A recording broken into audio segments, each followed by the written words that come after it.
Good afternoon, Mr. Young. Good afternoon. How are you? I'm doing fine, and you? How are you? I'm good, thank you. All right, just making sure I sound okay. Yep, sounds good. All right, we'll be starting shortly. Thanks.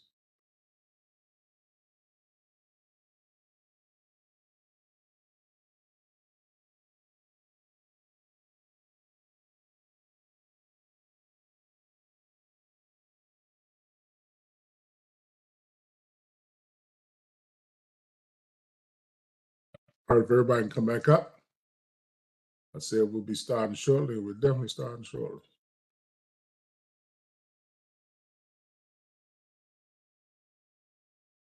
A second, let me pull up my files.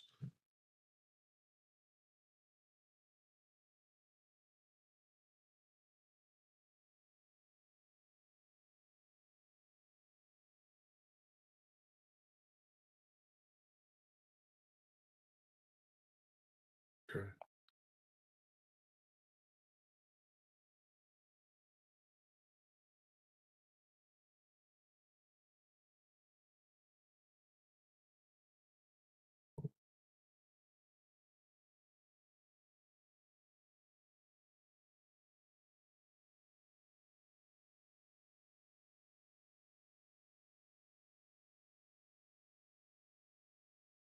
Okay, good to go. All right, Mr. Young, could you start the recording, please?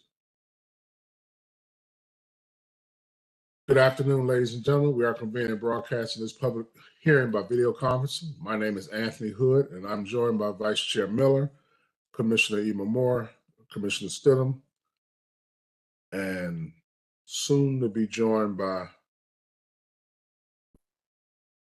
Michelle. And is Gwen joining us? I can't help hear you on. I believe she is. I don't have Okay. her marked out, but I'm going to check.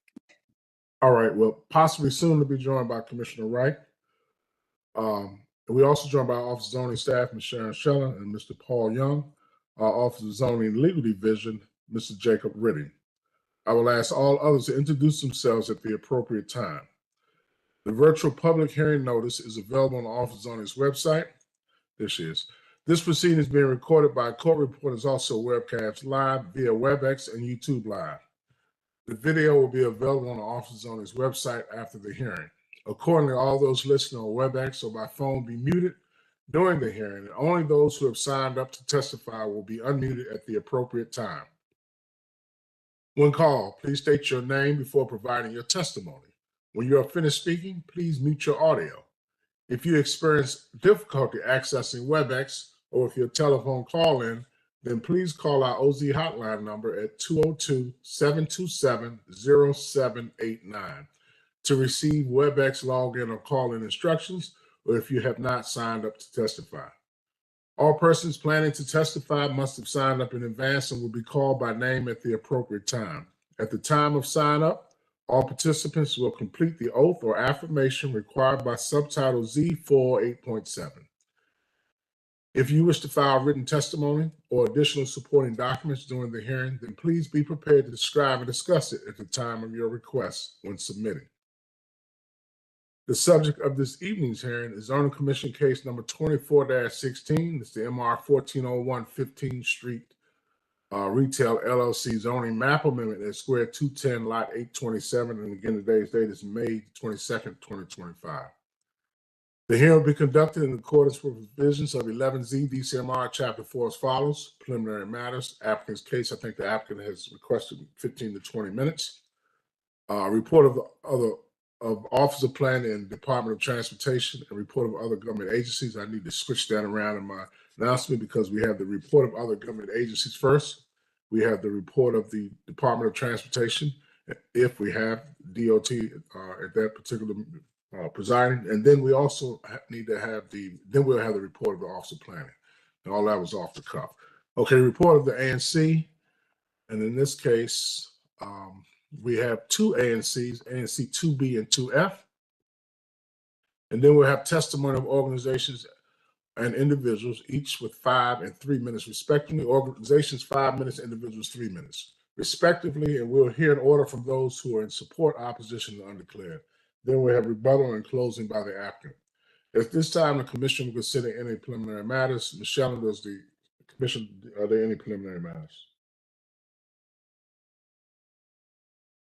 So just briefly, there's, I know one expert witness that's been previously submitted and approved by the commission, Brandis Elliott, in planning.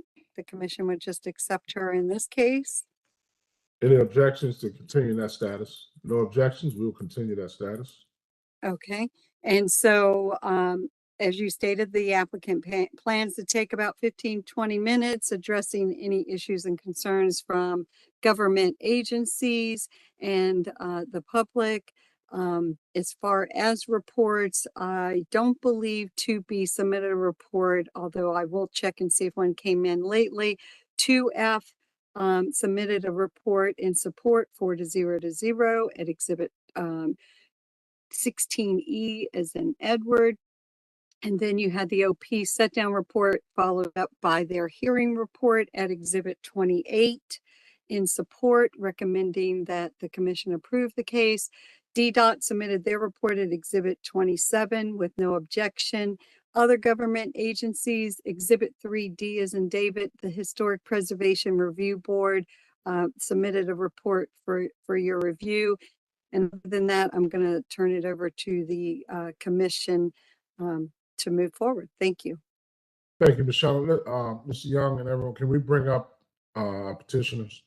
And then what I'm going to do, colleagues, when they finish giving us their presentation, I'm going to ask Commissioner Wright to go first and Commissioner Imamura, and then we'll go kind of Commissioner Stidham, Vice Chair Miller, and then myself.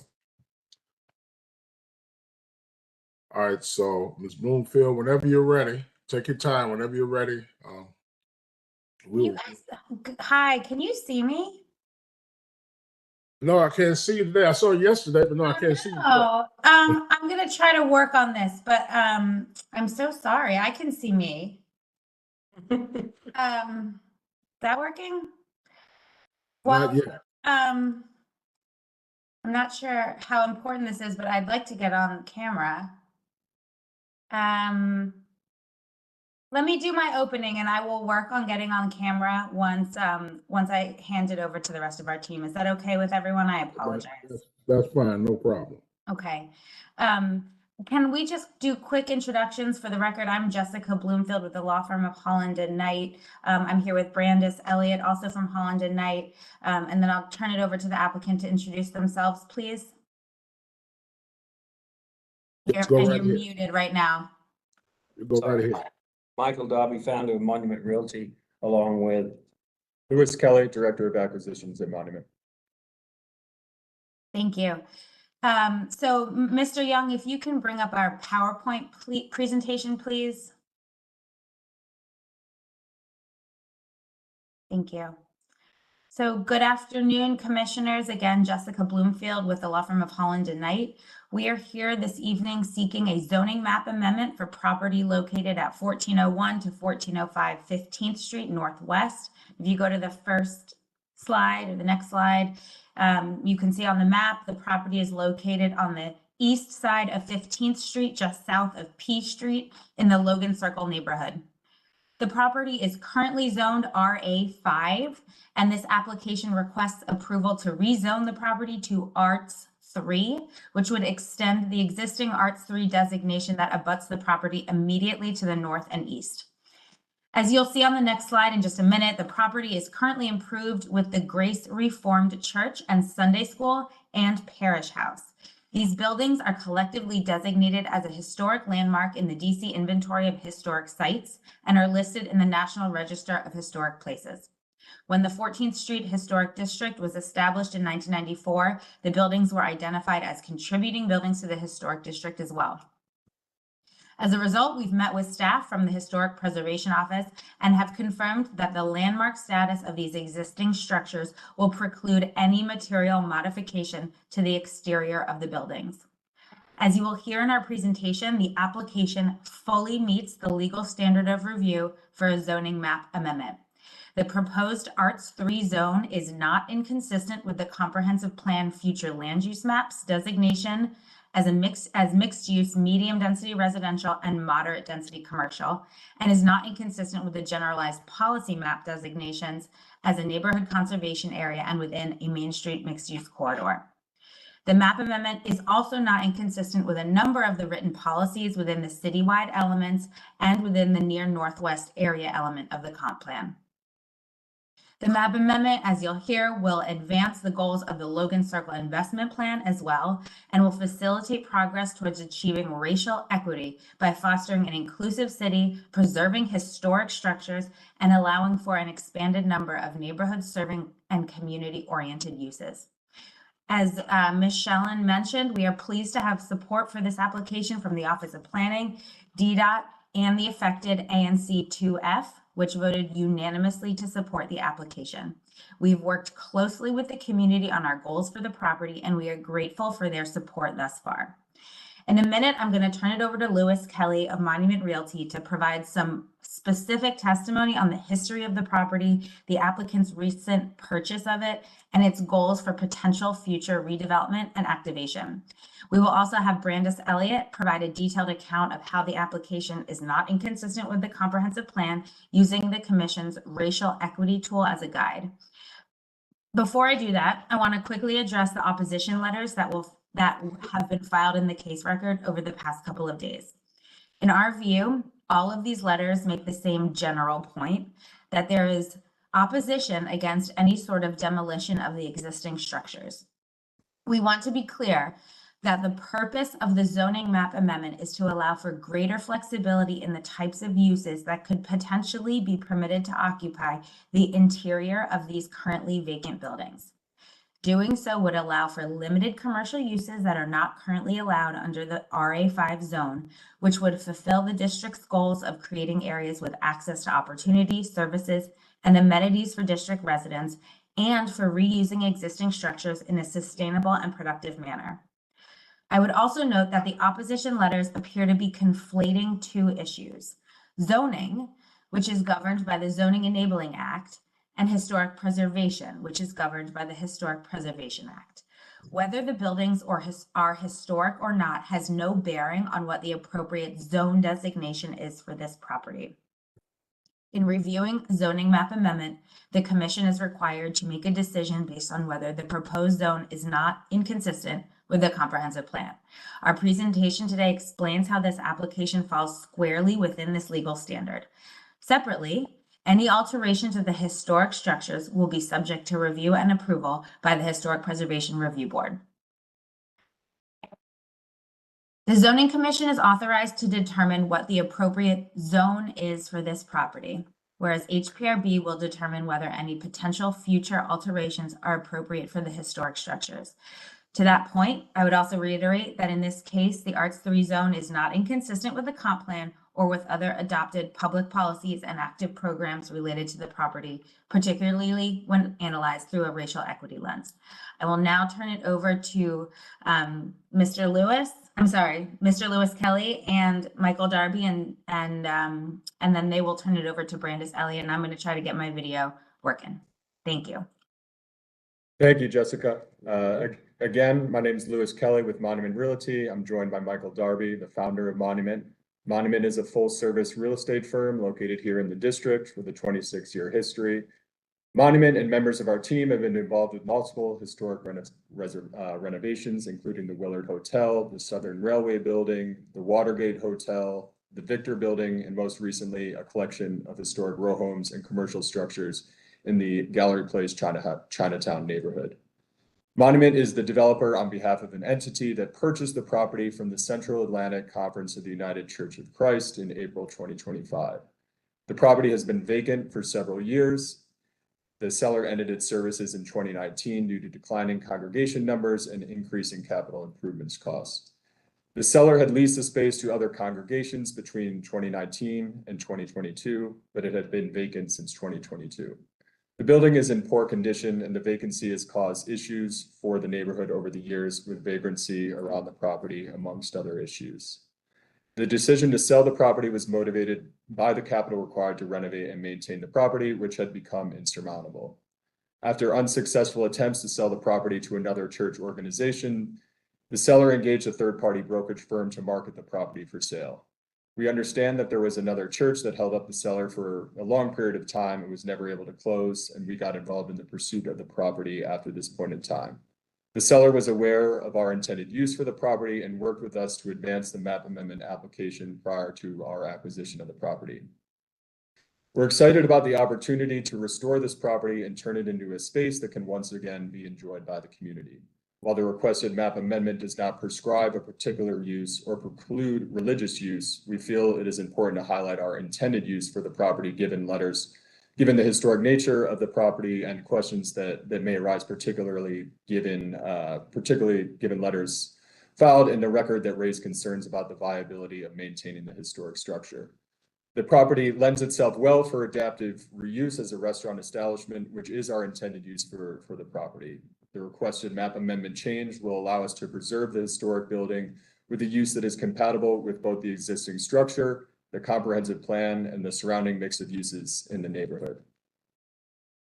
The other by right use that is allowed here is residential, but this would be much more impactful to the interior finishes, whereas our plan is to restore the interior finishes with minimal changes to the layout of the space and maintain and preserve the exterior of the building entirely. Again, this would be possible because our intended use is compatible with the current space. Said candidly, residential use, again allowed by right, would result in significant renovations and destruction of the interior of the building, while commercial use would not. Given the historic nature of the property, we met with Steve Calcott at HPO before commencing the map amendment process to discuss our plans for the property and the historic structure. During this meeting, Steve confirmed that the historic designation only applies to the exterior and structural assemblies and does not cover the interior finishes or space layouts. He was familiar with the property given that other prospective purchasers had reached out to HPO, including those that wish to redevelop the property into residential use. Although interior use does not fall under HPO's purview, changing the property to residential use would substantially impact the interior of the property. He believed commercial use in our plan in particular was the best way to preserve the property both inside and out, understanding that it is likely to fall into further disrepair otherwise. To be clear, we have no intention of demolishing any portion of the exterior of the historic structure. The building's historic designation precludes us from doing so. The purpose of the zoning map amendment is to expand the type of uses that could be operated within the historic structure so that the building can be put into productive use and enjoyed by the community once again. Furthermore, we engaged the ANC at the beginning of the map amendment process to ensure our plan would have the support of the neighborhood. We met with several members of the ANC, including Dr. Helen Kramer, chair of the ANC 2F's Community Development Committee, or CDC, and single member district representative and chairman Joe Florio. On separate occasions, we toured them through the property and showed them our conceptual plans. We later presented our application to the full CDC at its September 25th, 2024 public meeting, at which the CDC was supportive of our application. And on October 2nd, 2024, at which a quorum of commissioners was present, ANC 2F voted unanimously to support our application. We're excited about the opportunity to preserve the property, one that has sat vacant for years and fallen into disrepair. The zoning map amendment is not only consistent with the comprehensive plan, but it is the best and most realistic path forward to preserve the property and activate the space with a compatible use that can be enjoyed by the community and improve the surrounding public spaces. I appreciate everybody's time, and I'll now turn it over to Brandis Elliott.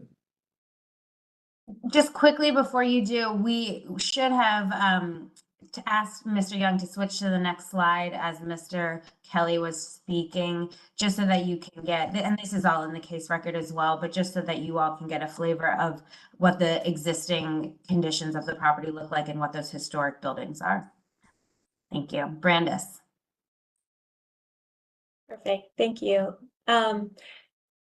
So good evening, Chair Hood and members of the commission. It's always wonderful to see you all. My name is Brandis Elliott, and I'll be providing the comprehensive plan and racial equity analysis for this case. So since we've already covered the first couple slides and hopefully you all understand the context, we'll go ahead and go to the next slide, please. So the zoning regulations require that a map amendment not be inconsistent with the intent of the comprehensive plan, the future land use map, the generalized policy map, and other policy programs related to the property. And so this is what the bulk of our presentation is going to address. I know that the Zoning Commission is aware of that, but it looks like we have a lot of people attending this, and so I wanted to make sure that they benefit from understanding the standard of review. Next slide, please. The future land use map designation for the property is both medium density residential and moderate density commercial. So the medium density residential areas, those are generally meant for mid-rise apartments. They may include some taller buildings, especially if inclusionary zoning is included. And you'll typically see a density here between 1.8 and 4.0 FAR. The moderate density commercial is a step up from this. These are areas that support a mix of retail, office, and service uses, and generally have a density of between 2.5 and 4.0 FAR. And again, potentially higher if they include IZ. So we're proposing the Arts 3 zone, which is not inconsistent with these designations. It allows up to 4.0 FAR or 4.8 FAR with IZ, and it supports 2.5 FAR of non-residential use. So as you can see, the proposed zone fits well with what the future land use map envisions and encourages more of a mixed use development character in this area. Next slide, please. So the generalized policy map designates the property as neighborhood conservation and Main Street mixed-use corridors. Now, our original analysis focused on the neighborhood conservation area designation, but during its review, the Office of Planning pointed out that the site also falls within a Main Street mixed-use corridor. And just that small strip across the north is what falls into the Main Street mixed-use corridor. And so, the neighborhood, so we want to be able to briefly address that here. Sorry for that. The neighborhood conservation area is a place where growth is expected to be modest, with a focus on infill and maintaining neighborhood character.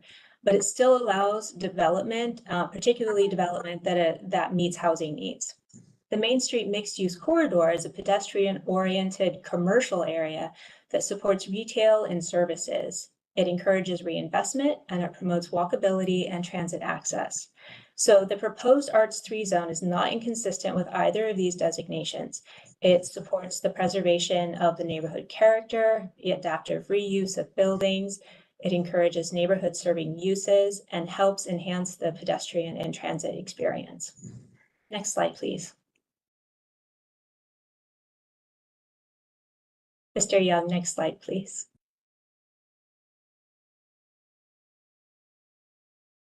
Well, the next slide provides a comparison of the two zones. So the existing RA5 zone compared to the Arts 3 zone. And what you can see in that is that the RA5 zone allows for more height and density overall, with up to 90 feet of height and 6.0 residential FAR. If we can The get to that slide. PowerPoint presentation is at Exhibit 36. If the commissioners want to pull it up, I'm not sure what the technical difficulty is. There we go. There we go. Thank you. This is much easier to visualize because, you know, the numbers, they're easier to see here. All right. In contrast, the Arts 3 allows a height of 65 feet matter of right, a little bit higher with IZ, and then a density of up to 4.8 FAR with IZ. So there's also a cap on non-residential FAR at 2.5, which is what's important in this case. So overall, the Arts 3 zone is more modest in scale, but it does offer more flexibility for non-residential uses, and it aligns better with the mixed-use walkable character that exists along 15th Street and that would be supported by the proposed map amendment. Next slide, please.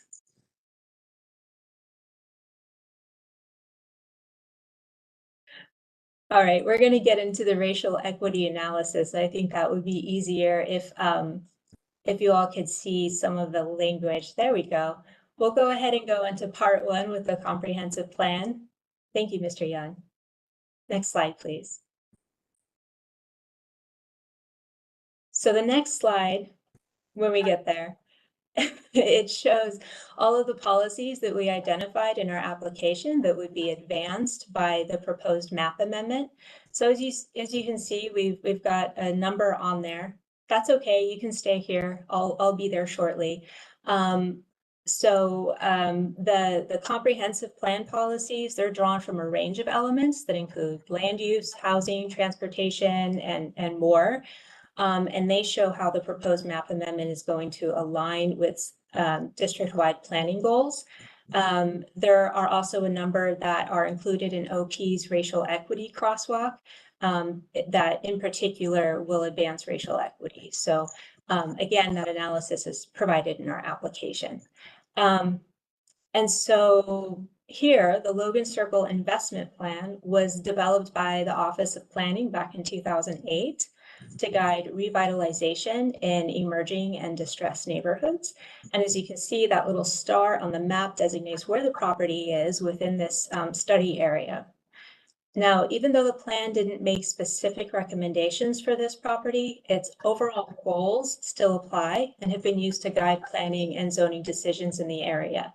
So some of the few ways in which this map amendment would advance these goals is in things like the neighborhood-oriented retail with the provision of local shops and cafes, also by supporting cultural revitalization and creating community gathering spaces. And finally, it would enhance the public realm by encouraging pedestrian activity, which boosts safety, vibrancy, and can lead to more investment in things like streetscapes and outdoor spaces that are appreciated by pedestrians. Next slide, please.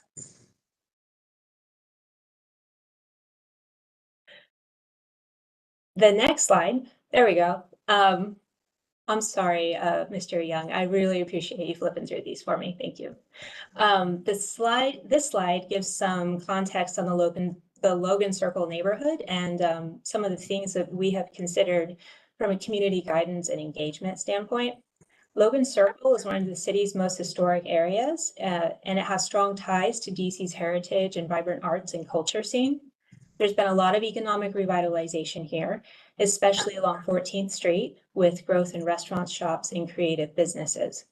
Public space improvements like bike lanes, which we see here on 15th Street, and wider sidewalks have made the area more walkable, and housing and affordable housing preservation efforts have allowed longtime residents to stay in the neighborhood. Of course, any new development can come with short-term impacts, things like noise or traffic. There are some resources, some district resources to help offset some of the long-term costs.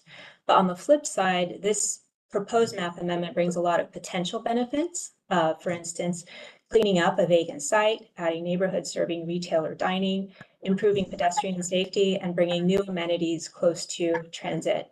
It also supports job creation and historic preservation efforts. Next slide, please. On the next slide, we're going to talk about the legacy of discrimination in Logan Circle. And historically, this neighborhood, like many of the others in DC, was shaped by redlining, discriminatory federal policies, and urban renewal. These are projects that often harmed Black communities. Longtime residents faced barriers to education, housing, and jobs, and many were displaced by rising costs and infrastructure neglect. So recently, the district has taken several steps to advance racial equity as a whole. However, locally, Logan Circle has benefited from some equity-focused initiatives like inclusionary zoning and affordable housing trust funds. There's also been an emphasis on cultural preservation and improving the public realm to create a more inclusive and connected neighborhood. Next slide, please. The next slide shows a timeline of our community engagement. And so as you can see, the engagement began last summer in June and has continued throughout this time period. There is approval. I'm sorry, the ANC 2F did vote unanimously to support the map amendment, and that is included at Exhibit 12 in the record. And you can see that there have also been several meetings with the Office of Planning as well as some members of the ANC. Next slide, please. The Office of Planning is charged with the task of providing disaggregated data. And these are some of the statistics that they identified in their report. And so I'm just going to summarize a couple of them. There have been some population shifts over the past decade in the in the near Northwest planning area, which is actually larger than just Logan Circle, where both Black and white populations have declined, but there have been increases in Asian, Hispanic, and multiracial group populations. The median income has risen by about 25,000, although that's still lower than the citywide increase.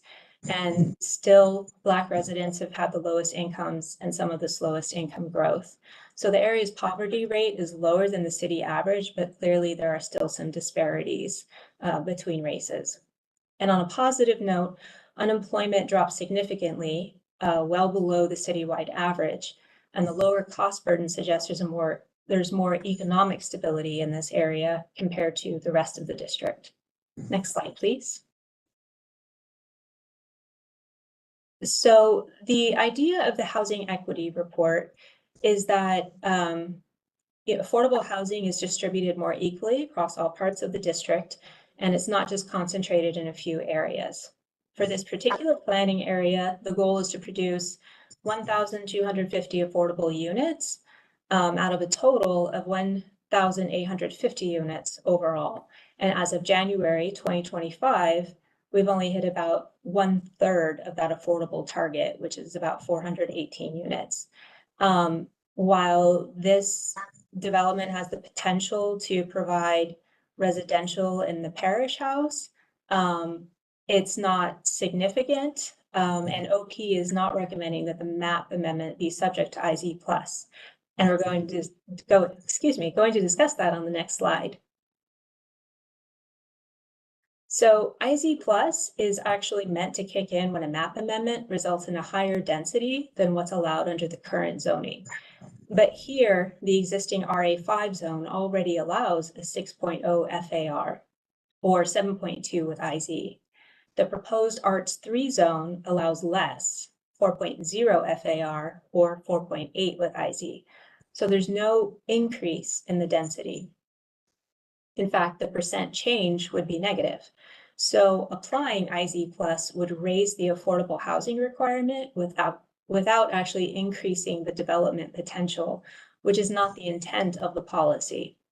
And just to note, the landmark status of the property already limits what can be done. It restricts the size to its current building envelope, so there can't be any expansion to increase, building potential. Next slide, please. So here's where the racial equity analysis pulls everything together. So in this table, we identify how it advances racial equity. So on direct displacement, there's no impact here because the property is currently vacant and there are no residents living on site. For indirect displacement, the new retail or dining uses could actually strengthen the neighborhood economy and benefit adjacent areas.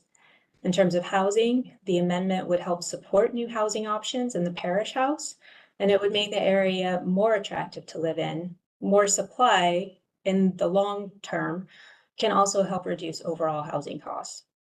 Looking at the physical environment, the site is it's in a transit-rich area, and it's close to 2 metro stations and served by multiple bus lines. There's a chance for streetscape improvements, better pedestrian safety, and green infrastructure upgrades as part of future improvements to the property. And this location is near everything: jobs, schools, parks, libraries, and so it supports equitable access. Next slide, please.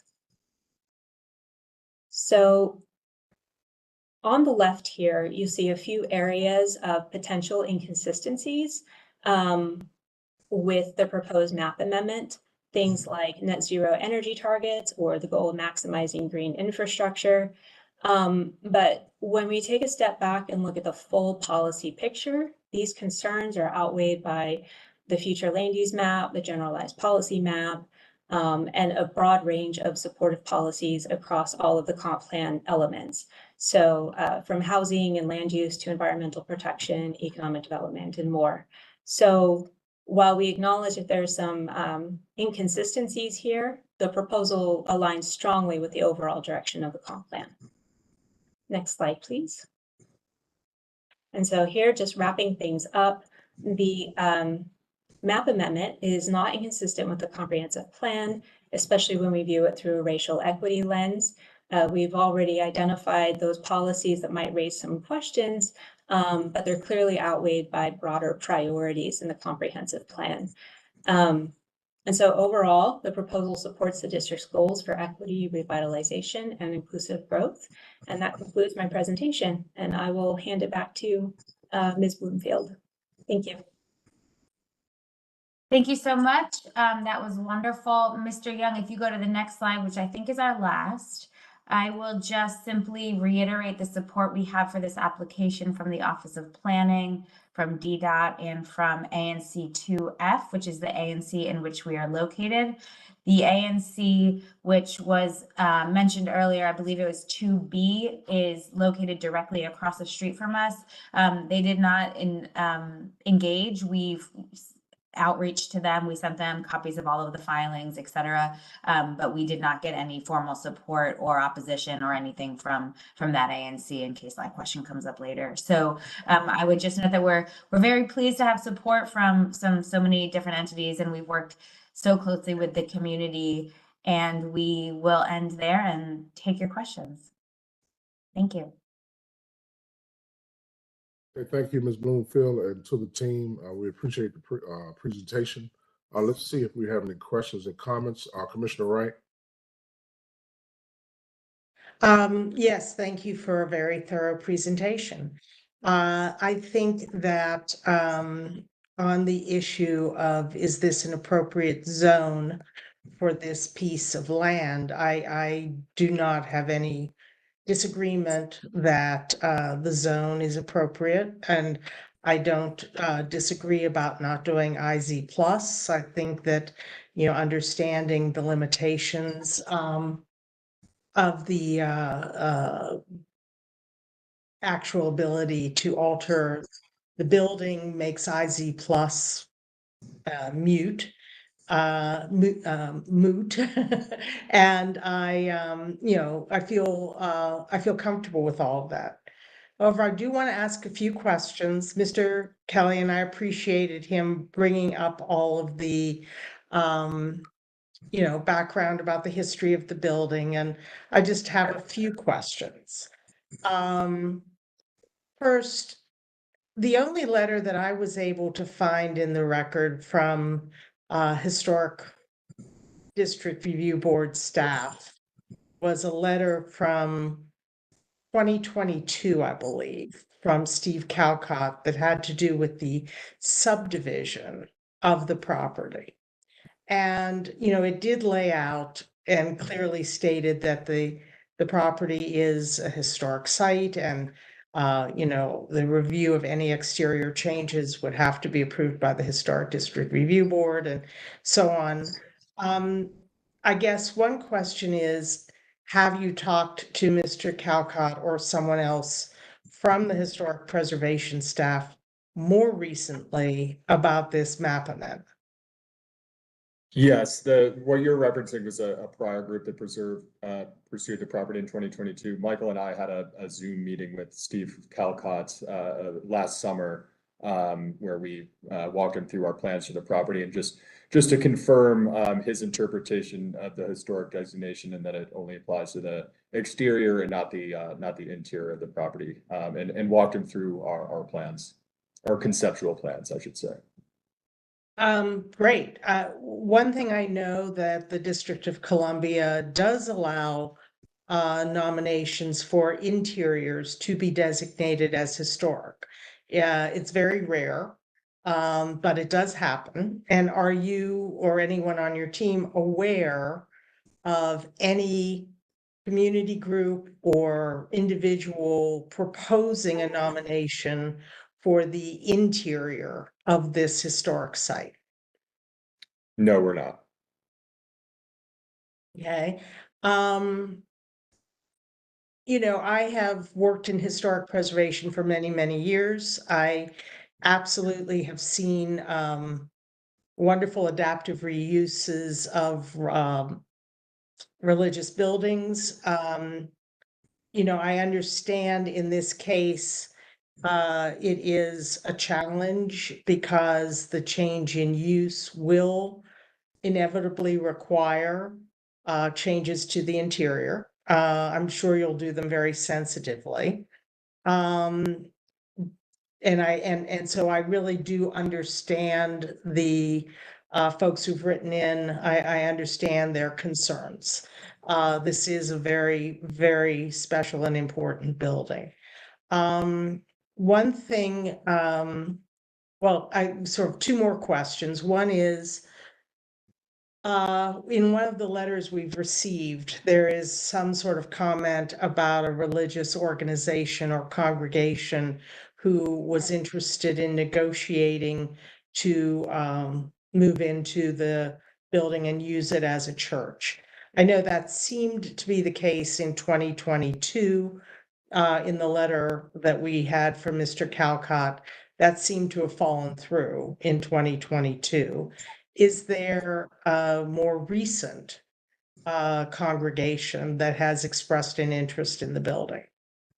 It's Michael Darby. We understand that it was the same group attempting to stay in the game with the hope of trying to buy it. We don't know anything about the financial ability to buy it. We do know that there was a process run through the brokerage group on behalf of the current owners or the previous church owners prior to us, and that process was such that we were the group chosen to purchase the group, and we were told to purchase the building, and we were told it was because of our ability to move forward and close on the deal. So from that, and we don't know the exact details, but from that we understood that the group that was still trying to buy it didn't have the wherewithal or could match the terms and conditions of the purchase that we proffered to the existing church. I think the point was that if it could have been a church, it would have most likely been a church with the amount of time the building was on the market. There was a period of time that the church who did have it under contract extended the contract multiple times, and we understood from the seller, the group that we bought the church from, that it actually helped to put the church into a state of disrepair because things weren't moving forward and the church was vacant. So they were eager to get the church sold to a group that could then move forward quickly to maintain it, to not let it deteriorate any further, and to move it forward in a way that the use would be a use that could pay for the ongoing upkeep and maintenance of the building. And I do want to say, as someone who's been involved in a lot of first-class historic preservations in my career, that this is an exciting one for us. I think one of the letters mentions the interior of the building, and we don't have a project yet, obviously, until you approve it. But as I see that building, I'm very excited to maintain all the beautiful woodwork in the interior. Most of the significant items that would be seen as significant to preserve the history of that building in relation to a former president being part of the congregation in a way to highlight that. We think that's very positive, especially for a city like Washington, that we have a lot of visitors come through, and we'd love visitors to come to that building and be able to enjoy being a part of that building and sit in a building that is so historic. So we will spend a lot of time making sure that we connect with the history. Actually, we see very little done to the main historic areas, the chapel area, we call it, and the Sunday school area. The other area is the kitchen area and the functioning areas that are really not historic. There are things about historic, and those we're going to fit our utility areas into to minimize any damage to the fabric of the historic history that we see in the church. So we're very excited about bringing something to the market that will enhance, it will restore the beauty of that building. That is a great response, and is definitely the kind of thing I was hoping to hear, that as you're looking at changes that you will consider some historic interpretation on the interior of what was important about the history of the building and its connections with Theodore Roosevelt and Dwight Eisenhower and others. So I think that was my last question. Thank you for your presentation. Thank you. Okay, thank you. Commissioner Moore? Yes, thank you, Mr. Chairman. I align myself with the comments made by Commissioner Wright, specifically about, well, both the fact that I'm in agreement and believe that this is not inconsistent with the comprehensive plan, as well as appreciate your efforts for preserving the historic integrity of the structure.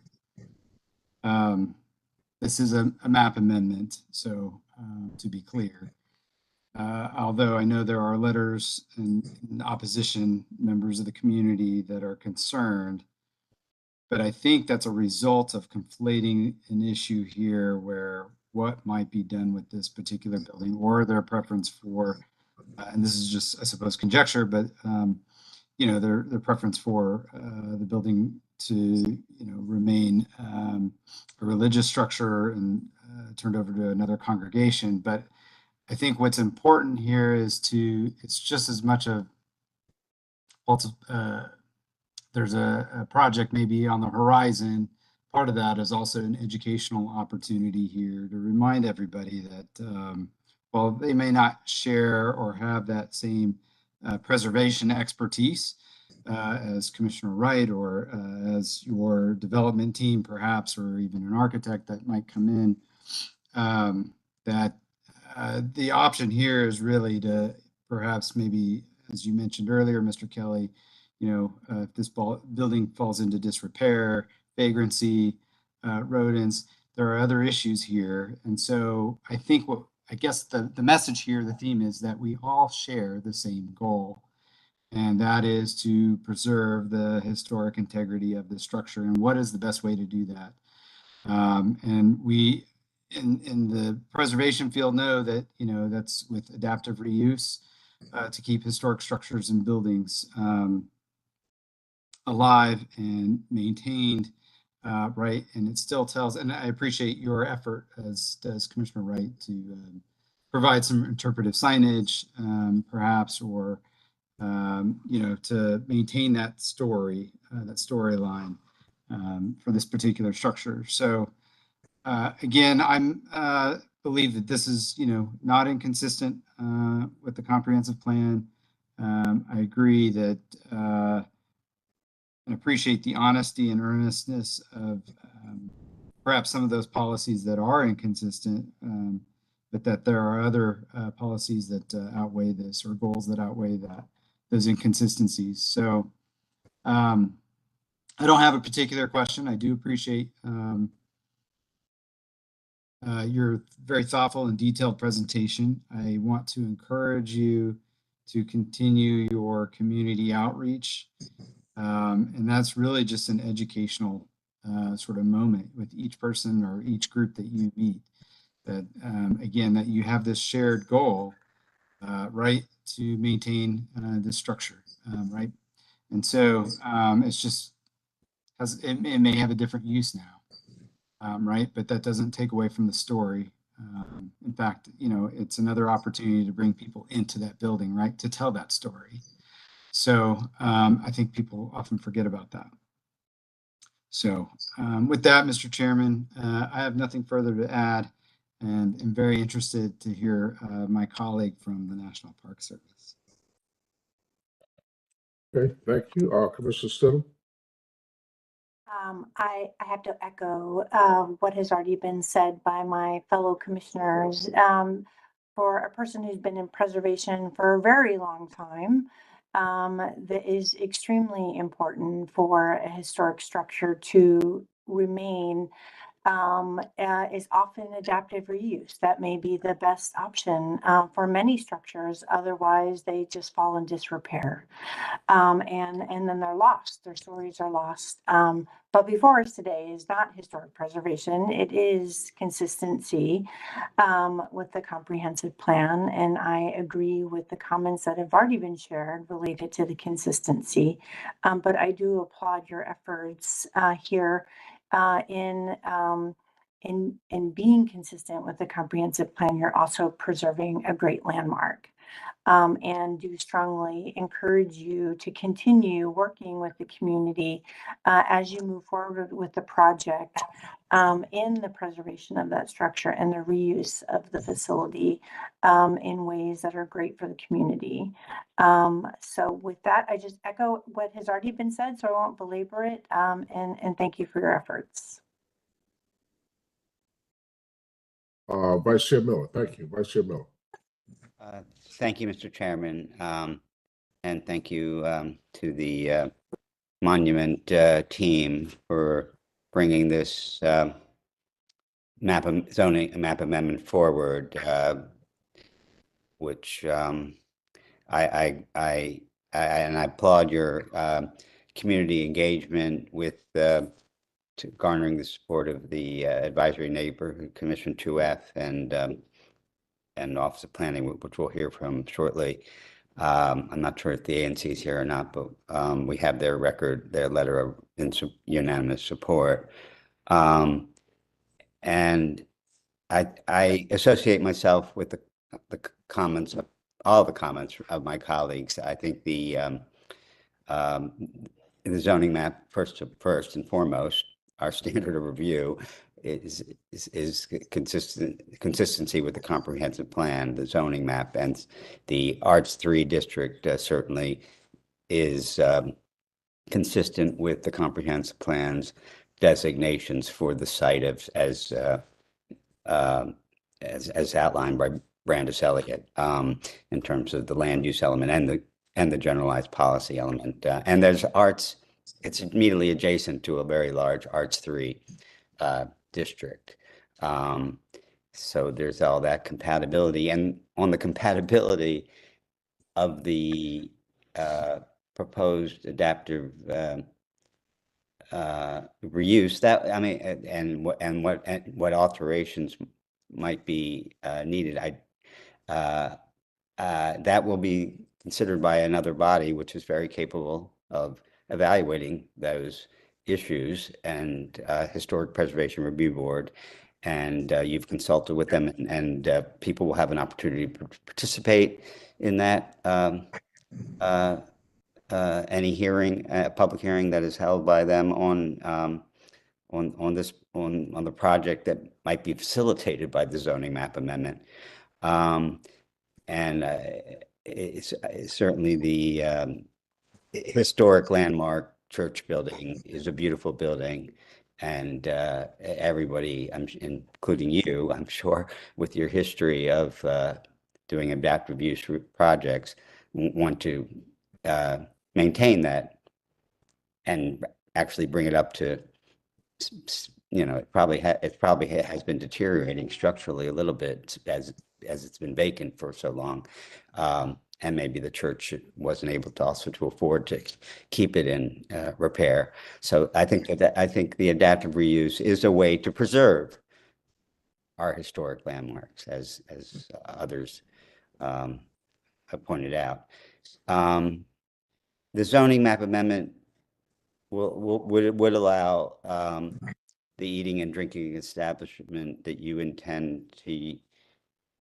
currently intend, and we're not considering the project. There's no project before us. There probably won't be a project before us because this, but you've told the community and everybody, you've been very transparent about what your intentions are. In terms of an eating and drinking establishment in the church, there would be residential units that might be also facilitated by the zoning. Well, I guess the existing zoning might allow for this residential in the parish building. Is it just the parish building, or is it the Sunday school building? Is there three structures there? Can you just elaborate on what the zoning map amendment, or even though it's not before us, what you intend for how many residential units do you envision being in the adjacent building? Yeah, so it's a townhouse, and it was connected to the church by a door. So we have separated that. Actually, we've sold that to a residential developer who intends to do 2 residential units in that building. I see. And there'll be no further residential buildings in the church building. That I will be the commercial use of the restaurant use. Okay, and you understand that there'll be 2 residential units in that Yes, that's what I've told. So they still will have to go through the historic preservation review. Right, because all of the property is Yes. designated as a landmark. Yes, sir.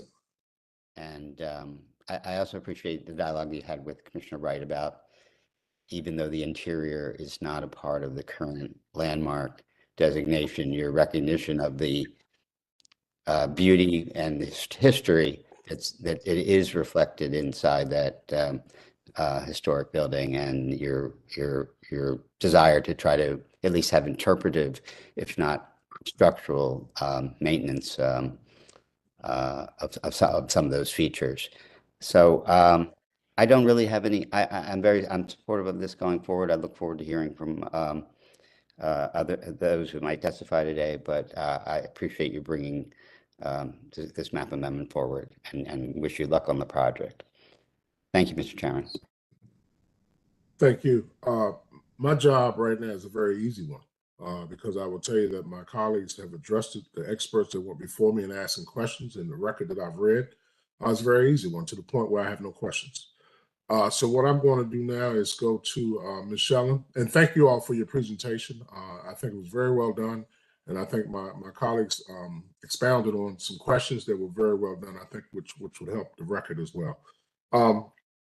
And I agree with all 4 of everything each one of them said, and that's very rare, but this time it's 100%. So Michelle, now let's go through the agenda. Let's see who we have from the ANC. Is anyone here from the ANC? I know we have a report, but I mean cross-examination.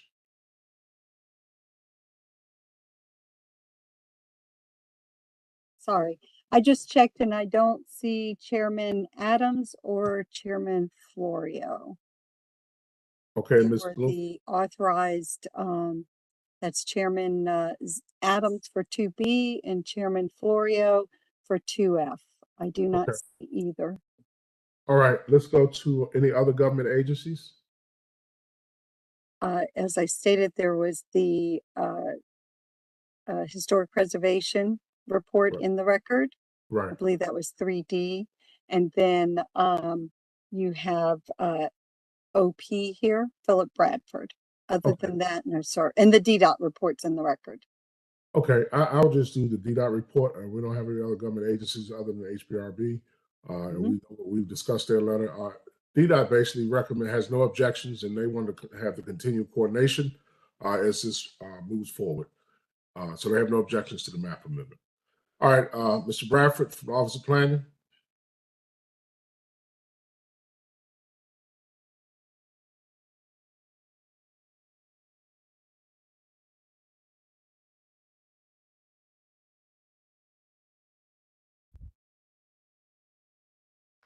When I was being called in, I didn't hear any of the dialogue. Did you all move on to the Office of Planning?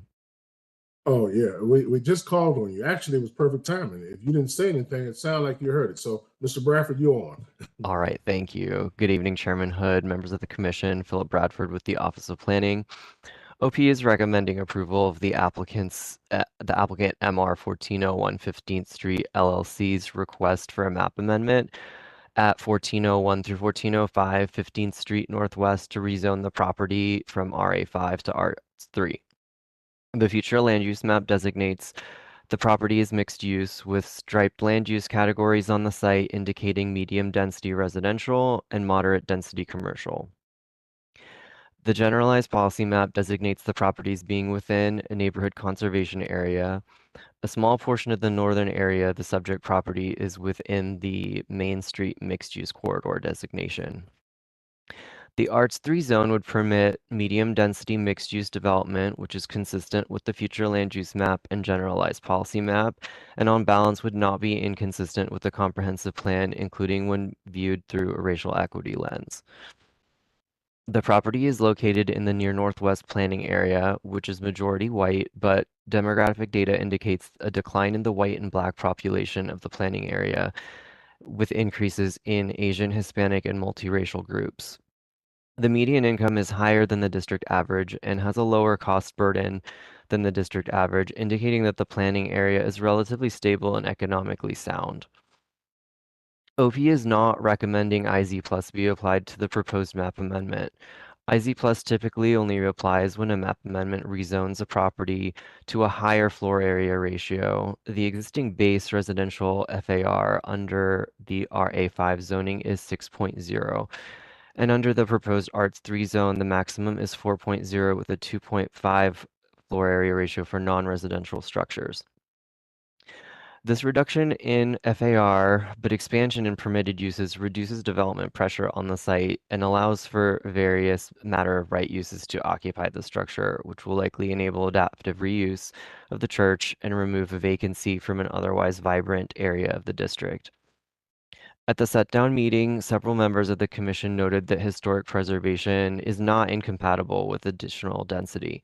OP has since discussed the property with historic preservation staff, who noted that part of the reason why the building is architecturally significant is due to the distinctive roof lines and dormer windows, and it would be unlikely to construct an addition that would maintain the existing architectural character that got it listed as a historic building in the first place.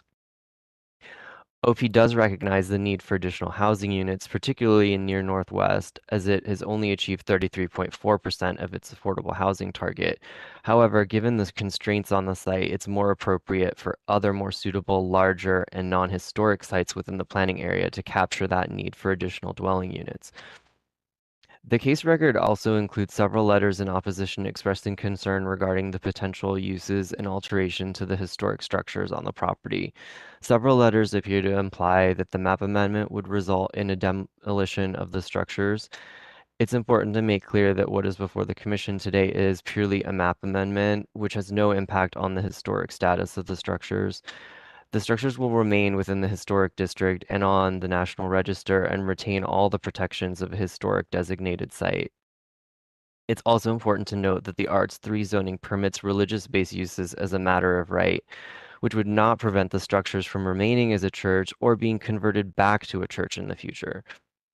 And with that, I conclude my presentation, and I'm available for any questions from the commission. Thank you. Thank you, Mr. Bradford, for getting straight to the point. And also getting some misnomers and straighten up some information towards the end. I really appreciate that. And I'm hoping those who had some of those concerns understand exactly what's before the commission this evening. So thank you. Let's see if we have any questions or comments. Commissioner Wright. No, thank you for your report. Commissioner Imamura. Well, thank you, Mr. Chairman.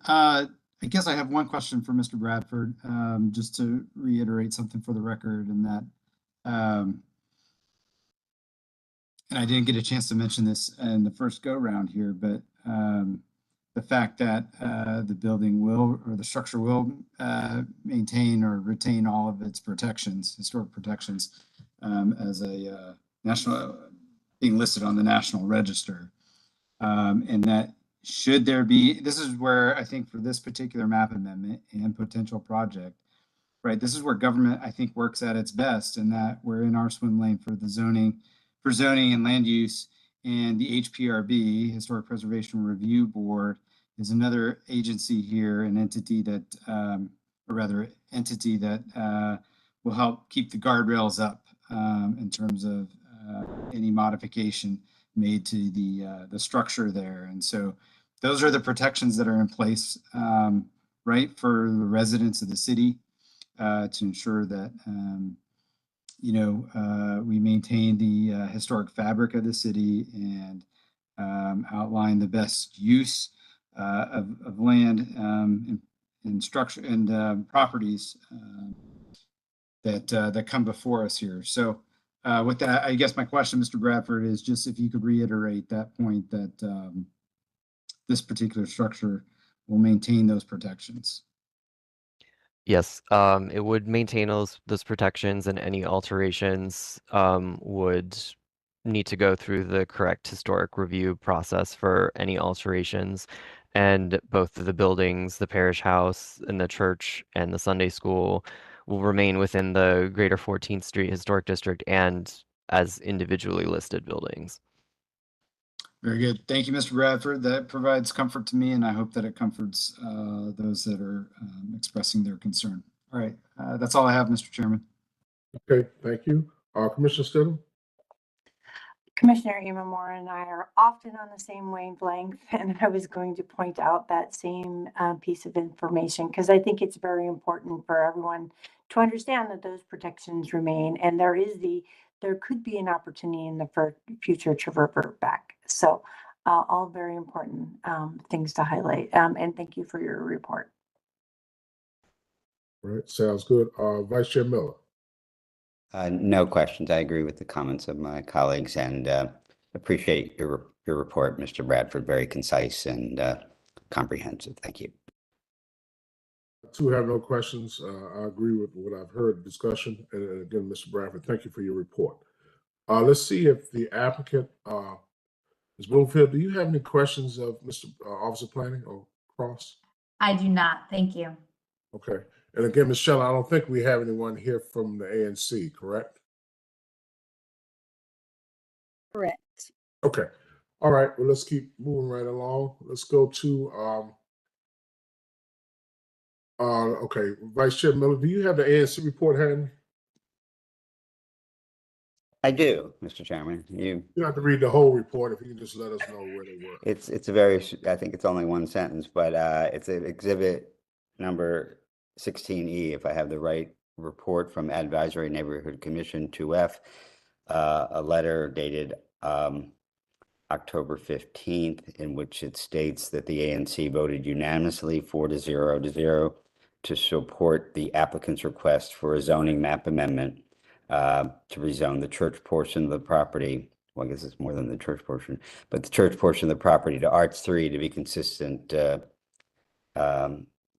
It supports this rezoning. It's signed by Commissioner Joe Florio, Chair of ANC 2F. Okay, great. Thank you. Michelle, let's go to those and let's go to all those who are in support. Let's bring them up. Can we call Okay. that? All right, let me see what we got. And before we get started, I'm hoping everyone heard the discussion. I know that some of the letters, as we've discussed that. Let's make sure that we stay on point, if you would be. If you could. Thank you. Go ahead, Michelle. Sure, Chairman Hood. We have no individuals in support. We just have 3 in opposition that have registered to testify. Okay, well, let's bring up everyone who's in opposition. Do we have any undeclared? No undeclared. Okay, let's just bring up all those who are in opposition. Okay, the 3 are Mr. Young, Brittany Sawyer, Selwa Roosevelt, and I apologize if I mispronounced that, Christopher Moorman, or Moorman, and again, apologize for the mispronunciation. It was either me or Chairman Hood. All right. Let's start with Ms. Sawyer. Are you off mute? There you go. I am now. Okay. Thank you. You may begin. Thank you. I just want to reiterate, I'm here as a public witness and a historic preservationist. And I appreciate the sentiment across this panel of people who understand this important significance that this building has in the District of Columbia and honors past presidents and our historical religious heritage. And I just wanted to take time. I understand that this is not the Historic Review Board and that this is a zoning meeting, but my understanding also is another congregation is prepared and willing to purchase the property and move forward. and has presented a backup offer if this did not go through. So I do want to go on record as well to say there is a congregation that is willing to purchase the property and maintain it as a church and represent the historic legacy. So I want to make sure that that is heard and understood. And again, that's my sentiment is that it remains a church. Because I don't understand how a restaurant, I understand adaptive reuse, but I don't understand how a restaurant honors the historical legacy. So when there is a church willing to maintain it as a church. So that is my statement. Okay, thank you, Ms. Sawyer. Let me look at my colleagues. Are there any questions of Ms. Sawyer? Okay, I'm seeing no. Okay, Ms. Bloomfield, do you have any questions of Ms. Sawyer? No, thank you. And again, we don't have any. Ms. Sawyer, thank you. We appreciate you taking the time to come and give us your position. Thank you. All right, I think Chris Moorman, and again, forgive me if Michelle and I are pronouncing your name incorrectly, but we can start off with Mr. Moorman.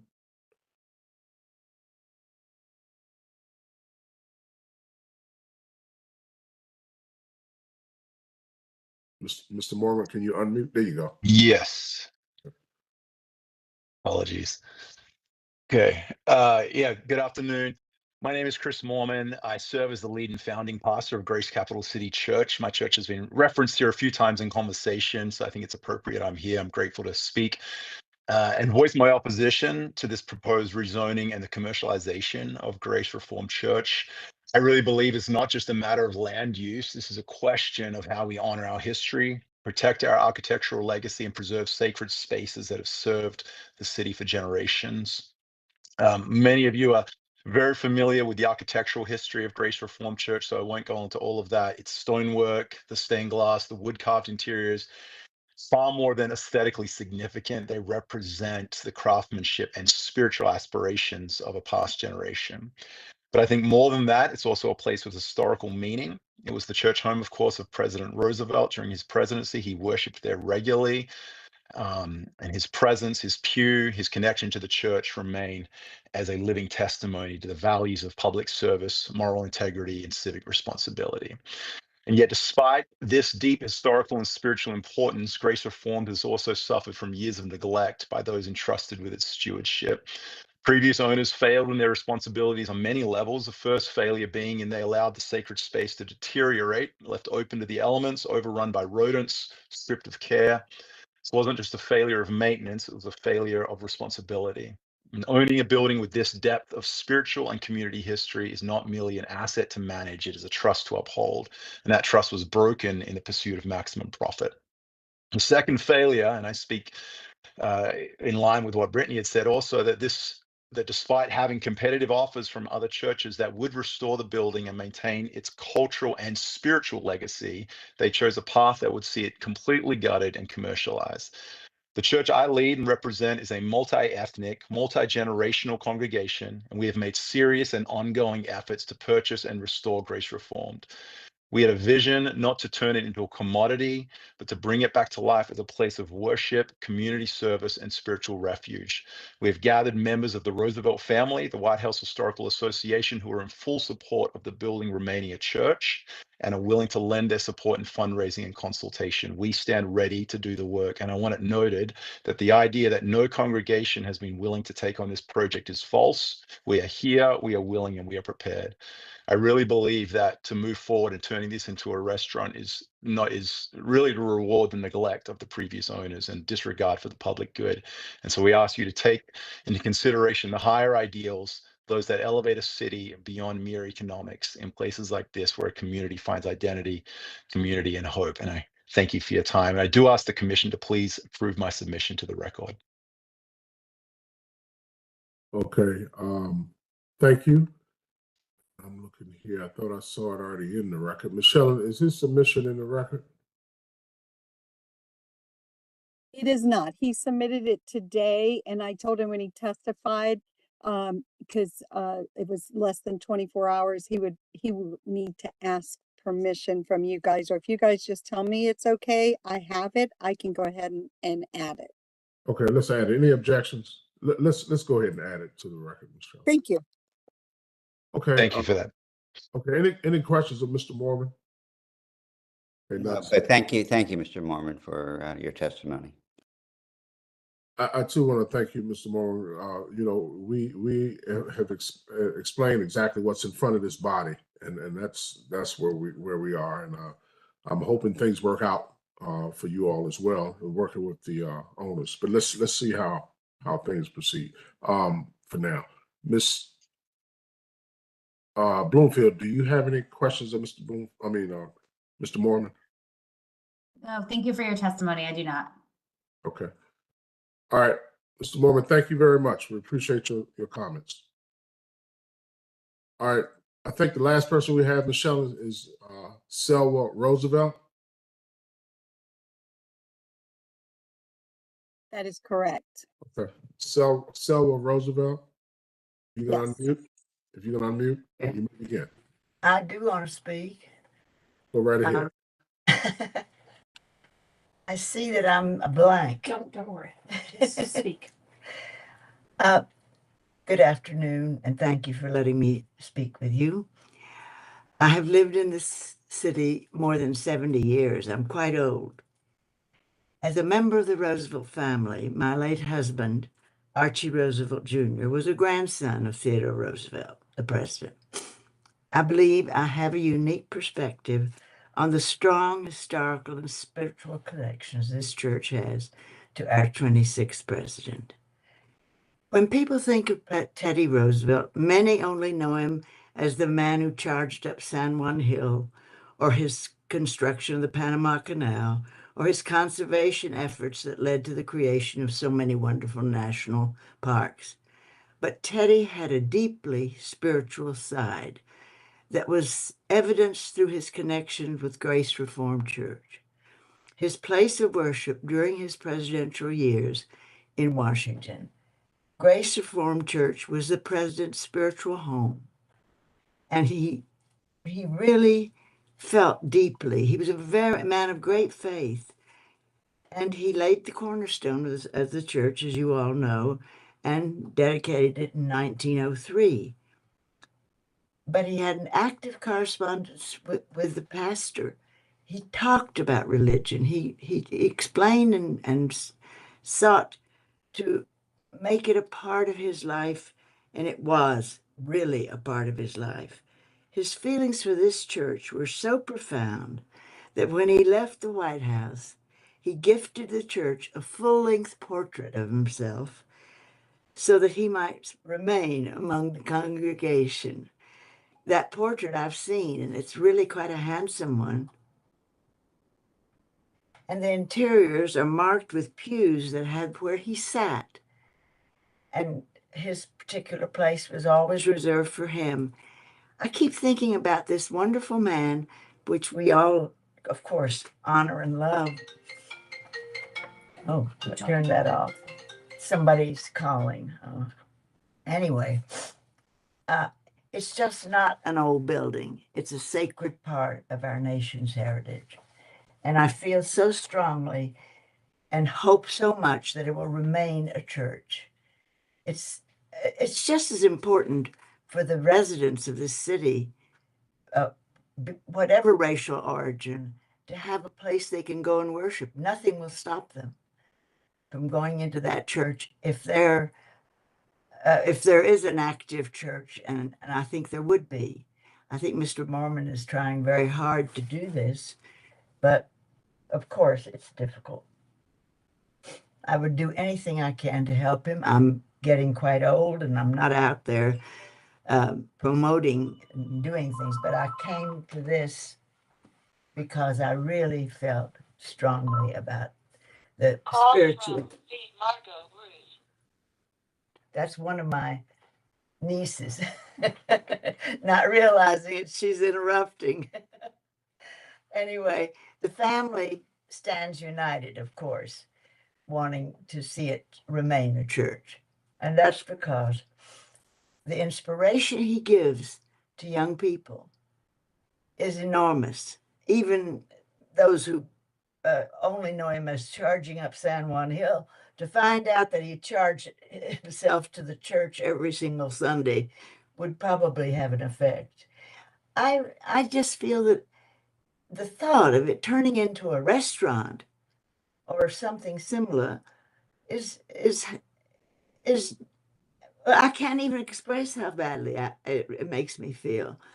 I'll probably be dead before it's done.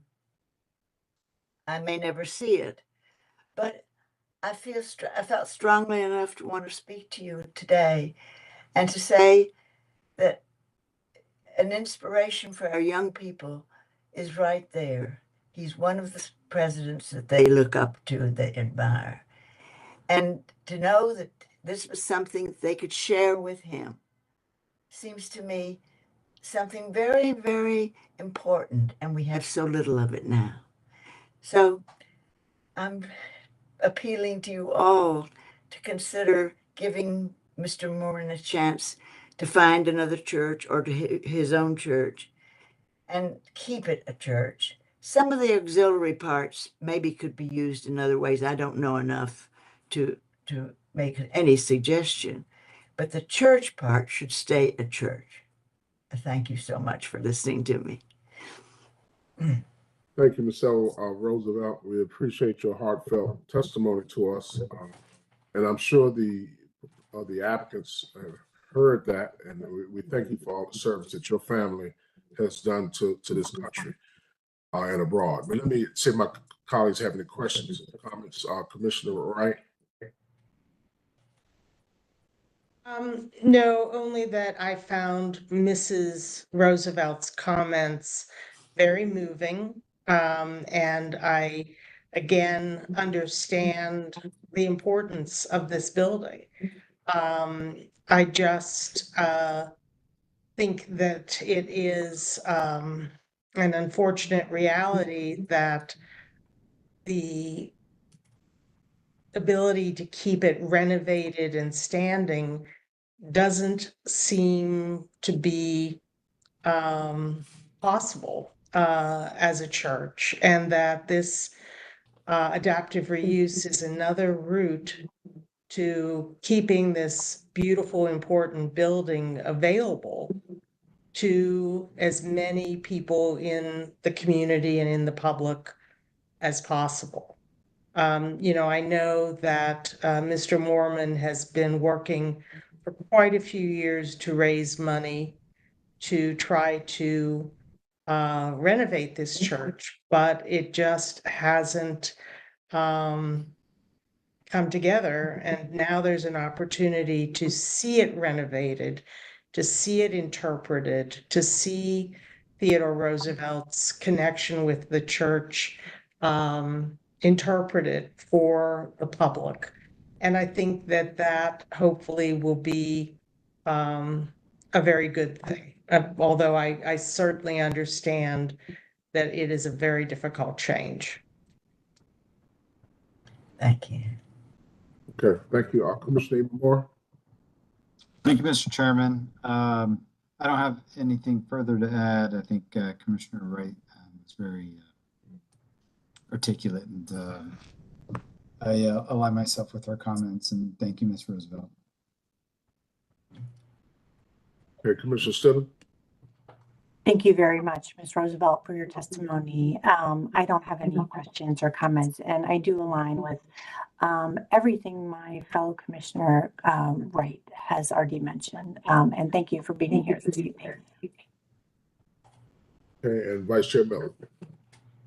Thank you, Mr. Chairman, and thank you, Ambassador Roosevelt, for your testimony.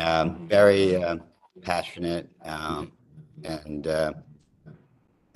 educational about the history there, and hopefully that history will be preserved as much as possible. The church use, we're not changing anything about a church use. The church use is permitted under existing zoning. It's permitted under the proposed zoning.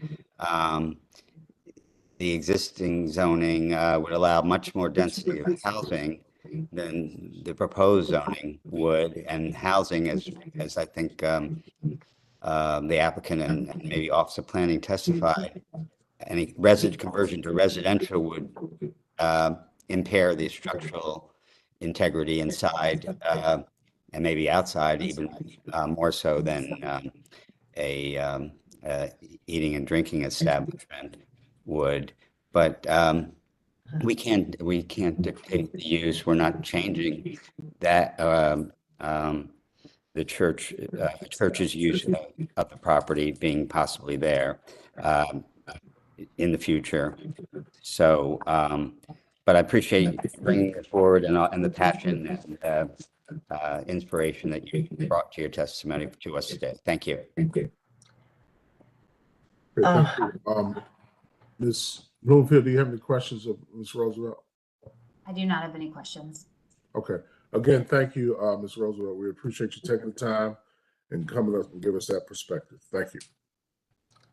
Ms. Bloomfield, I guess we can do closing. Do my colleagues have any other questions or comments? Okay. Ms. Bloomfield, can we do closing or rebuttal and closing? If you have Yes, anything. absolutely. Sure. You know, I don't have much. I think everything is really out on the case record at this point. We do appreciate the three folks who came out to testify, appreciate their position on it, appreciate also that we believe very strongly and believe that we have presented today and in the case record that the application meets the legal standard of review for a zoning map amendment to the R3 zone. And I will leave it at that. Thank you.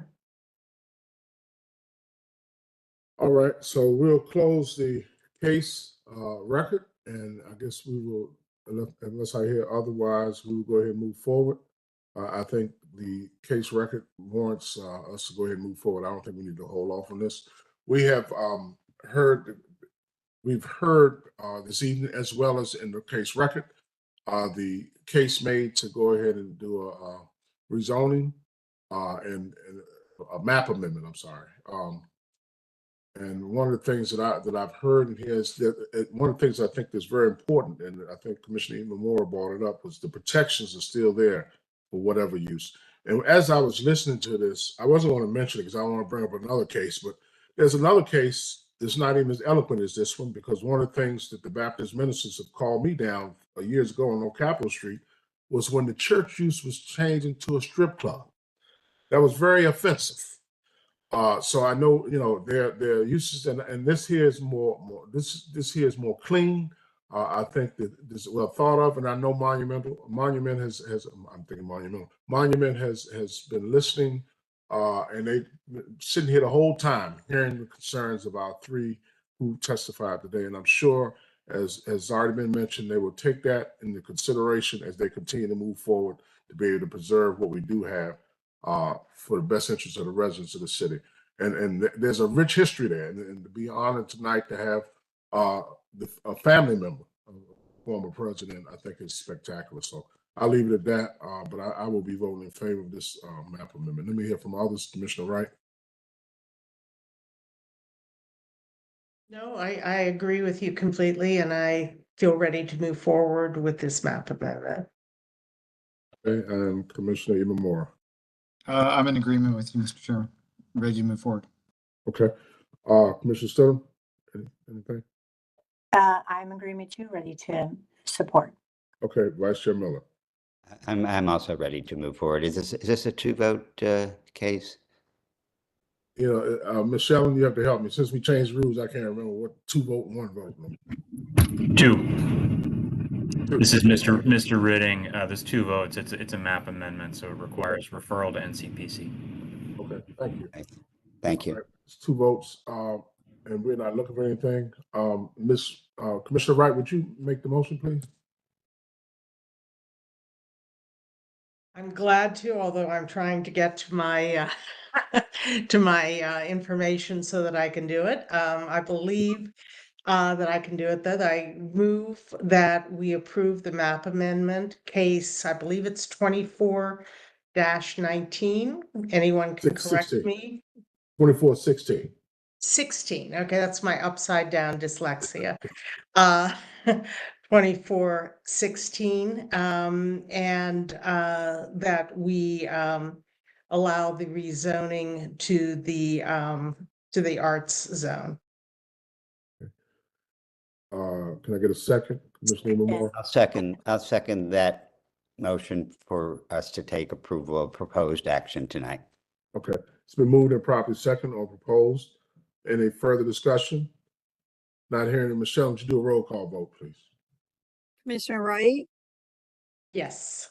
Commissioner Miller, Yes. Commissioner Hood, Yes. Commissioner Imamura, Yes. Commissioner Stidham. Yes. The vote is 5-0 to take proposed action on zoning commission case number 24-16. And I don't believe you guys asked for any additional information. So we will refer this to NCPC for a 30-day comment period. The record will be closed other than to have the applicant provide us with draft order. Who is on this, Mr. Ridding? Is this, does this rise to the level of summary order or not?